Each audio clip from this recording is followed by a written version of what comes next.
you ever had a situation where you're trying to decide on something and your head is saying one thing, but your heart is saying the opposite? Now, I'm not talking about when it comes to finding the love of your life. I'm talking more about times when you're trying to make a decision in your business or in your career. And I'm also not talking about your intuition.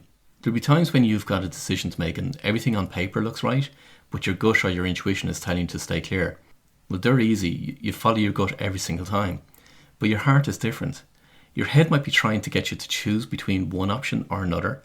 And no matter how much ruminating you do, or no matter how much you list out all the pros and the cons of the two different options, you're still left with your head saying one thing and your heart saying the opposite. So what do you do? And why is it so important to make a head and a heart connection? Well, let me break down the different cases for you. I discussed before in a previous episode about inspired thoughts, so it's important to listen to that episode to find out more details on inspired thoughts. Now, you can get an inspired thought to do something, but very quickly after you get the inspired thought, you start to dismiss it, defer it, or rationalise against it. Now, my advice is follow the inspired thought every single time. Don't even let yourself rationalise it. Your inspired thoughts are coming from your unconscious and the superconscious, and believe me, you will want to follow those thoughts. Now, many people get inspired thoughts and they don't act on them, and lo and behold, a few weeks, months, or years down the road, they're in difficulties, or as I say, the brick has hit them. And then they wonder why they're in the predicament that they're in. And if they were to recall the inspired thought that they got before, they would realise they wouldn't be in the predicament that they're now in. So inspired thoughts are one thing, and as I said, I covered them in detail in an earlier episode. Whereas the battle between your head and your heart is very, very different. And therefore, why would you want to follow your heart over your head when it comes to making decisions? Also, why would you want to involve your heart in making decisions as opposed to just making decisions using your head? Well, first I want to make the distinction between being infatuated about something versus the heart energy that I'm encouraging you to tune into. And the easiest example that I can give you so that everyone can connect with is that when you're infatuated with a person that you would love to have a relationship with. When you're infatuated about someone, you can only see all the amazing things about them and none of their bad habits or the things that later in the relationship are going to begin to grate on your nerves. When you're infatuated about someone, you'll do anything for them and with them. You'll spend the vast majority of your time thinking about them. In other words, your mind is consumed with them. Therefore, there's no objective rational thinking. You're infatuated. It still involves your heart, but it's very different to what I'm going to talk about on this particular episode when it comes to operating from your heart when making decisions. So once you understand what infatuation is, then it's easier to actually understand and develop your heart energy in making decisions. Now, the majority of people primarily use their head when it comes to making decisions in their business. But they'll use their heart when it comes to making decisions in other areas of their life. So let me give you a few examples. Apart from your business or your career, what do you spend a lot of your money on? Now ignore all the things that you should do or you have to spend your money on, for example, your mortgage or your rent. What are the things that you actually spend your money on the most? Now for many people that have hobbies, they can very quickly identify those things. So take someone that has a hobby in cycling, say for example, or someone that has a hobby in motor cars or motorbikes, or airplanes, or golfing, or gardening, or photography, whatever the hobby might be. Now consider how much money do you spend on your hobby? And what you'll find is that a high proportion of your disposable money will be spent on your hobbies. Now you may not see them as a hobby, but you'll see them as something that you have an interest in and therefore you'll spend money on, whatever that might be, whether it be shoes, handbags, clothes, jewellery, watches, pens, whatever it might be, you will find that there is something that you naturally spend money on. And so much so that you won't even tell others about how much you actually spend on your hobbies for fear of what they might say. And when you see something new that fits in with your hobby, you'll want it. And if you don't have the money, well then you'll find a way to get the money or to get what it is that you want. Now, do you recognise for yourself that pattern playing out, whether it be for your hobby or something that you're passionate about? You see, when it comes to your hobbies or something that you're passionate about, you'll spend not only your money, but your time and everything else on it. Your decisions will be made from your heart, not from your head. You'll even go so far as to convince your mind that you need what it is that your heart wants. There's no rational thinking, you'll just get it. You're making decisions from your heart. If you were to make a decision from your head, you're highly likely not to buy it.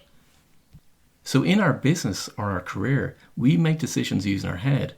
But when it comes to something that we're passionate about, like our hobbies, we make decisions from our heart. And in there lies a secret. So the first question to ask yourself then is, are you passionate about your business or your career? Because if you're making decisions from your head solely when it comes to your business or your career, that it indicates to me that you're not passionate about your business or your career. And then you're not on your purpose, and that you're not operating in line with your genius drivers. When you're in line with your purpose and your genius drivers, then you will be passionate about your business or your career. But you will also make decisions more objectively. In other words, using both your head and your heart. If you go back to the earlier episodes, you'll understand why and how it brings you into equilibrium, and therefore you're making decisions more objectively, and therefore operating from your head and your heart connection. So why is it important to have a head and a heart connection when it comes to making decisions and running your business or a career? It all gets down to the energy in your heart. So let me explain how that works so that you can really understand the power of it. So let's go back to what I described earlier about when you're infatuated about someone. Now, remember what I said, when you're infatuated about someone, you'll do anything for them and you'll do anything with them no matter what. Now, remind yourself of times in the past when you were infatuated about someone that was either in your life or is actually in your life now. And remind yourself of times when you've felt totally exhausted because you've just had a really tough week or a tough day in the business or in your job. And you felt so exhausted that all you wanted to do was to go home, sit on the couch in your most comfortable clothes or in your PJs and binge watch TV and just sit there until you fell asleep. You literally don't have the energy to do anything. Now, the room could be in a complete mess, but you don't even care. You've got dishes in the sink and the leftovers from the takeaway dinner on the table, but you're so exhausted, you just want to sit there on the couch or eat or go to bed. But then you get a text or a call from the person that you're absolutely infatuated with, and they tell you that they're coming over and they want to head out for dinner and paint the town red. What's your reaction? Well, it certainly wasn't to say, thank you, but no thank you. No way. You say absolutely. Then you spend the time running around your home, cleaning it up, getting rid of all the evidence of the takeaway dinner, and you have a quick shower and put on your best clean clothes. True? Absolutely true. I've done it. You've done it. Everyone does it. But here's the thing. What's different? Before their text or phone call, you were completely exhausted. Then, when you received their text or their phone call, you're full of energy and you're zipping around the room cleaning things up. The difference is energy. Before the phone call, you were operating from your head energy. After the phone call, you were operating from your heart energy. So is there a difference between your head and your heart energy? Yes. And that's a very simple example of the huge difference and how powerful it is. When you're making decisions with your heart, you're engaging your heart energy. When you align those decisions with where your heart wants to go, you're engaging that energy. Think of it as the feeling that you get inside. The more you tune into that feeling of your heart, then the more you'll be able to engage that energy. And as I said before, when it comes to wanting to bring about anything into your life that you want to have, your feeling is the most powerful part of it, and the strongest is your heart energy feeling. And you get to see how powerful it is just by that simple example. When you integrate your thinking energy with your heart energy and with your belief, then that's when you're moving towards alchemy. That's how you're making your life more effortless. That's part of what the executive code is getting you to do. Remember, I gave the examples earlier of when you have a hobby. You go out of your way to get what it is you want to satisfy your desires for that hobby. So you'll find a way to get what you want. You'll find a way to get the money. You'll find a way to make it happen. Yet for the vast majority of people, when it comes to their business or their career, the same isn't brought into play. That's because their business or their career isn't what their purpose is.